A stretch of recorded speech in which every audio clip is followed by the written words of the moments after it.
গ্রামের বাড়িতে আমরা যে খাবারগুলো খুব সহজে খেতে পারি, শহরে বসে কিন্তু সেই খাবারগুলো খাওয়া যায় না, কারণ অনেক সময় দেখা যায় আমরা সেইভাবে রান্নাও করতে পারি না। হ্যালো এভরিওয়ান, আসসালামু আলাইকুম। কেমন আছেন আপনারা সবাই? আশা করছি সবাই খুব ভালো আছেন এবং সুস্থ আছেন। তো চলে এসেছি আপনাদের মাঝে ছোট্ট আরেকটি ব্লগ নিয়ে। কোথাও যাবেন না, কারণ আজকে আমি আমার ব্লগে গ্রামের যে খাবারগুলো রান্না করা হয় সেই খাবারগুলোই রান্না করব। আর এগুলো কিন্তু সচরাচর শহরে খুব বেশি একটা খাওয়া হয় না। আমি অনেক দিন ধরেই আসলে মিষ্টি কুমড়া শাকটা খুঁজছিলাম, কারণ মিষ্টি কুমড়া শাক শুটকি দিয়ে রান্না করলে আমার কাছে খুবই ভালো লাগে। তো সেজন্য আজকে একটু দাম দিয়ে হলেও নিয়ে আসলাম বাসায়। আর এই যে কচুর মোতা রান্না করব, আর কচুর মোতা আমি এইভাবে লম্বা লম্বা করে কেটে নিয়েছি, কারণ আমি বড় মাছের মাথা দিয়ে রান্না করব আজকে কচুর মোতা। আর আজকে আমি আরেকটা খাবারও রান্না করব, সেটা হচ্ছে পাতুরি, চ্যাপা শুটকির পাতুরি। ওফ মাই গড, এটা কী যে মজা হয় গাইস। আর সেই জন্য আমি বাজার থেকে কচু শাক নিয়ে আসছি। আর আপনাদের ভাইয়া কচু শাক দিয়ে চ্যাপা শুটকির পাতুরি খেতে খুব পছন্দ করে, আর আমি পছন্দ করি লাউয়ের পাতা দিয়ে। তো যাই হোক, আজকে লাউ পাতা না, আজকে কুমড়ো পাতা দিয়ে আমি পাতুরি করব, আর সেটা শুধুমাত্র আমার জন্য। আর কচু শাকের পাতুরি সেটা আপনাদের ভাইয়ার জন্য, কারণ কচু শাক দিয়ে পাতুরি বানালে কিন্তু গলায় ধরার একটা চান্স আছে গাইস। তো সেজন্য আমি কচু শাকের পাতুরিটা একদম ধরবও না, ছুবও না। আমি শুধু কুমড়ো পাতা দিয়ে যে পাতুরিটা করব সেটা শুধু আমি খাবো। তো এই তো আমি সব ধরনের সবজি কেটে কুটে খুব সুন্দর করে ধুয়ে নিয়েছি। শুকনো মরিচগুলোও খুব ভালো করে ধুয়ে তারপর ভিজিয়ে রাখবো, যেহেতু আমার পাটায় এটা বাটতে হবে। আর পাতুরির সব উপকরণই কিন্তু পাটায় বেটে তারপরে বানাতে হয়। এটা আসলে একটু কষ্টকর, কিন্তু খেতে একদম অসাধারণ স্বাদ। ফাইনালি সব কিছু ধুয়ে টুয়ে একেবারে ফকফকা করে ফেলেছি গাইস। এখন জাস্ট রান্না বসিয়ে দিব। তো সবার প্রথমে আমি কচুটা সিদ্ধ করে নেব, আর এই কচু কিন্তু সিদ্ধ হতে অনেক সময় লাগে। তো কচুটা আমি প্রায় 15 মিনিটের জন্য চুলায় বসিয়ে দিলাম, আর এদিকে আমি শুটকির তরকারিটা রান্না করে নেব। এই তরকারিটা আসলে চ্যাপা শুটকি, মলা শুটকি অথবা কাচকি শুটকি যেটা দিয়েই রান্না করেন না কেন, এই তরকারিটা খেতে অসাধারণ লাগে। আর আপনারা তো সবাই জানেন শুটকিতে প্রচুর পরিমাণে রসুন লাগে। তো আমি কিন্তু প্রায় 3টার মতো বড় বড় রসুন একেবারে থেতো করে নিয়েছি। এদিকে আমি কচু সিদ্ধ বসিয়েছি, অথচ লবণ দেই নাই। তো মাঝপথে এসে আমি লবণটা দিলাম। অনেক দিন ধরে আসলে গ্রামে যাওয়া হয় না, তো গ্রামের খাবারগুলো খুব মিস করি গাইস।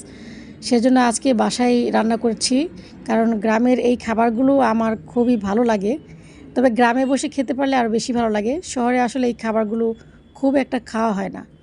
খড়ি চুলায় রান্না করলে এই তরকারির যে একটা স্বাদ হয়, একটা ঘ্রাণ হয়, এই ঘ্রাণটা কিন্তু আসলে শহরের চুলায় রান্না করলে খুঁজে পাওয়া যায় না। যদি রান্নার হাত ভালো থাকে তাহলে কিঞ্চিত খুঁজে পাওয়া যায়। কচুর মোতা কিন্তু বড় মাছ দিয়ে রান্না করলে বেশি ভালো লাগে, সেজন্য আজকে বড় মাছের মাথা দিয়ে কচুর মোতা রান্না করব। আর কচুতে কিন্তু প্রচুর পরিমাণে রসুন ব্যবহার করতে হয়, কারণ রসুন দিলে গলায় ধরে না, সেজন্য রসুনের পরিমাণটা একটু বেশি দিতে হয়। আর আমি এখানে প্রায় 4টার মতো রসুন থেতো করে নিয়েছি। থেতো রসুনটাকে তেলে একটু ভেজে তারপর পেঁয়াজ কুচি দিয়ে লবণ দিয়ে আর একটু ভেজে নিচ্ছি। আর হলুদের গুঁড়ো, মরিচের গুঁড়ো দিয়ে খুব সুন্দর করে মশলাটা কষিয়ে নিব। এই কচুটা কিন্তু অনেকে রান্নার জন্য খেতে পারে না, মানে কিভাবে রান্না করতে হয় এটা অনেকেই আসলে জানে না। সেজন্যই আজকে রান্না করছি, কারণ যারা জানবে না তারা অবশ্যই আমার কাছ থেকে শিখে নিতে পারবে। আর এইভাবে এই কচুটা রান্না করলে কিন্তু খেতে অসম্ভব ভালো লাগে। আর ইলিশ মাছ দিয়ে যদি এই কচুটা রান্না করতাম গাইস, তাহলে তো একেবারে ফাটাফাটি হয়ে যেত। পাতুরির সব উপকরণ কিন্তু শিলপাটায় খুব ভালো করে বেটে নিতে হয়, তাহলেই এই পাতুরির স্বাদ খুঁজে পাওয়া যায়। আর আপনারা তো দেখতেই পেয়েছেন, আমি কিন্তু কোনো উপকরণ ভাজাভাজিও করি নাই আর সিদ্ধও করি নাই, একদম কাঁচা অবস্থায় কিন্তু বেটে নিচ্ছি। আর এইভাবে বেটে নিলে কিন্তু ঘ্রাণটা এত ভালো আসে, জাস্ট একবার বানিয়ে খাবেন তাহলেই বুঝতে পারবেন। কিন্তু বাটাবাটি করতে আসলে অনেক বেশি কষ্টকর হয়ে যায়। তো যাই হোক, একটু স্বাদের জন্য তো কষ্ট করাই লাগে। গরম গরম ভাতের সাথে 2টা পাতুরি, একটা লেবুর পিস, ব্যাস আর কিচ্ছু লাগে না, তাই না? সবজি খাবেন, সব ধরনের সবজি খাবেন, তাহলে দেখবেন শরীরে কোনো রোগবালাই হবে না, শরীরের রোগ প্রতিরোধ ক্ষমতা বাড়বে। মুখরোচক খাবারগুলো আসলে শুধু মুখেই ভালো লাগে, কিন্তু পেটের ভিতরে যাওয়ার পর শরীরে যা ঘটে সেটা যদি আপনি জানেন তাহলে কখনো খাবেন না। তো যাই হোক, বেশি বেশি সবজি খাবেন, শরীর সুস্থ রাখবেন, এটাই হচ্ছে মেন কথা। তো ফাইনালি আমার সবগুলো পাতুরি বানানো হয়ে গেছে, আর এদিকে কচুর তরকারিটাও রান্না হয়ে গেছে। কচুর মোতা কিন্তু অনেকভাবেই খাওয়া যায়, তবে আপনার যেভাবে খুশি সেভাবে খেতে পারেন। তারপরেও এই সবজিটা খাওয়ার চেষ্টা করবেন, কারণ কচুতে কিন্তু প্রচুর আয়রন থাকে। আর আমি মনে করি আমাদের শরীরে প্রচুর পরিমাণের আয়রনের ঘাটতি আছে। পাতুরি থেকে এত সুন্দর একটা স্মেল বেরোচ্ছে, আমার ইচ্ছে হচ্ছে এখনই কপাকপ করে খেয়ে ফেলি।